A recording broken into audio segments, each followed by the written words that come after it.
Hi everyone, my name is Vivek and this is the third episode regarding the basics of Git and GitHub.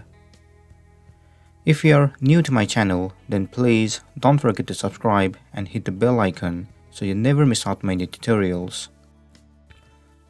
Last time, I explained what a repository is, how to initialize them, and how to check the status of a repository.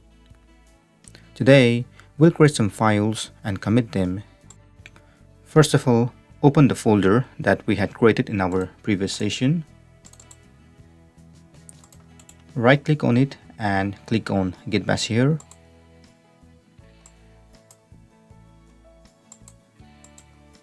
And for now, let's create a new file, index.html, and for that, you can use the command .index.html. To check the status, you can use git status.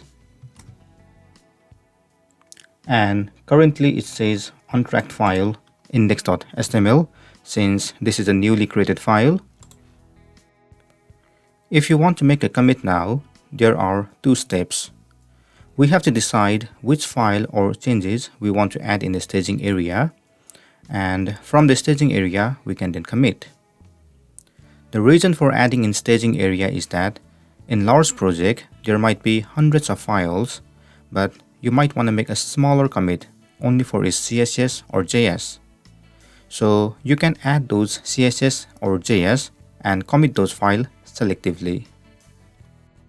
So the first step is to add the selected file to the staging area.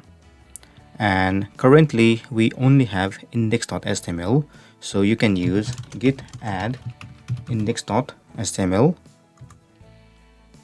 Now if you want to check the status again, you can use git status. Earlier it says untracked files, and now it says changes to be committed. Now if you want to make a commit, then you can use git commit -m and some message. Let's call it index file added. So here -m is the flag message, and the string passed inside the code is the actual message that represents your commit message, like why you are committing these changes.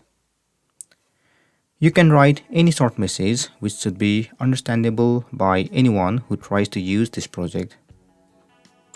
So once done, you can hit enter key and your file has been committed. Now let's use one more command, git log. So it shows the history of the commit that has been made, like who made the commit, what time and what date. In our first session, we had configured name and email. The same name and email are displayed when we use this git log. This is the end of this session.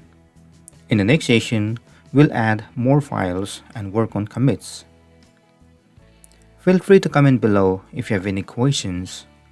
Also, please don't forget to like, share, and subscribe to my channel to get more videos in the future. Thank you and see you soon.